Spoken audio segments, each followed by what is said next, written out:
भागवत पठन और श्रवण द्वारा मनुष्यर मनस्तात्विक उन्नति सहित सर्वांगीन उन्नति संभव बोली आज आध्यात्मवादी माने दाबी करती। एही निकटरे भागवत को नहीं सप्ताह धरी एक साप्ताहिक भागवत पारायण प्रवचन सहित ओडिशार वरेण्य सन्थ बाबा वैकुंठनाथ ब्रह्मचारी जीवनादर्श संपर्क में चौद्वार ठारे उत्सव अनुष्ठित हो जाइछि।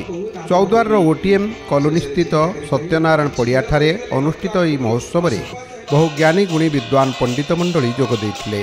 प्रथम दिवस रे एक दिव्य कलश यात्रार आयोजन करा जाई प्रत्यह भागवत पठन पूर्वक कार्यक्रम आरंभ होइथिला। प्रत्येक संध्यारे बाबा वैकुंठनाथ ब्रह्मचारी जीवनादर्श आधारित वैकुंठ चेतना और भागवत प्रवचन पारायण आदि भिन्न भिन्न कार्यक्रम अनुष्ठित होइथिला।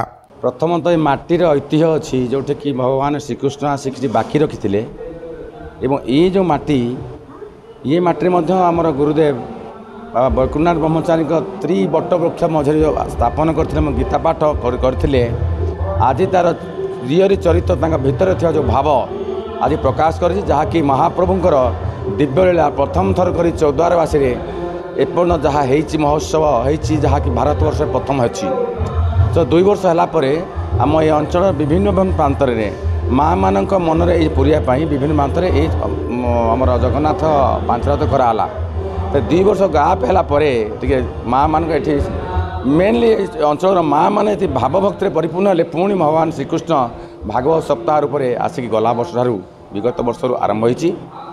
विगत वर्ष आरंभ है आमर यही चौद्वार मंदिर पाखर भाई मान सहयोग डाकी प्रथम थर जी से कले प्रभु गुरुदेव कले अहेतुक अनुकंपा गुरुदेव जहाँ केमी है कौन है कहीपरूँ कि प्रकाश करहबनी। श्री जगन्नाथ संस्कृति प्रचारक बाबा सत्यानंद दास महाराज अमृतानंद जी महाराज और कुनी प्रवचक केशव दास दूतीकृष्ण जोगदे संध्यारे भागवत आधारित प्रवचन प्रदान करथिले। ये हूँ पवित्र चौद्वार माटी बाबा वैकुंठनाथ ब्रह्मचारी आश्रम। ये आश्रम पवित्र गुरु पूर्णिमा उपलक्षे श्रीमद भागवत सप्ताह पारायण और प्रवचन कार्यक्रम चली। ये भागवत ही आम मनुष्य जीवन वेद एमती कौन शंका आम जीवन में ना जार समाधान सूत्र श्रीमद भागवत ना तो ये भागवत सप्ताह पारायण करने द्वारा आम मान भितर भातृभाव बढ़िया जाति धर्म वर्ण निर्विशेष समस्त भितर गोटे सौहार्दपूर्ण वातावरण सृष्टि होगा पितृमातृ को भक्ति करवा बापा माँ को भक्ति करवा भाई भौणी भितर स्नेह श्रद्धा वात्सल्य ममता को रक्षा करवा पारिवारिक जीवन सहित व्यक्तिगत जीवन व पारिवारिक जीवन सहित समष्टि जीवन सामाजिक जीवन किभली मंगलमय हो ताहा ही श्रीमद भागवत शिक्षा मिलता है। बहु संख्यार भक्त यह उत्सव में जोगदे जीवन धन्य करिसेंति निश्चय।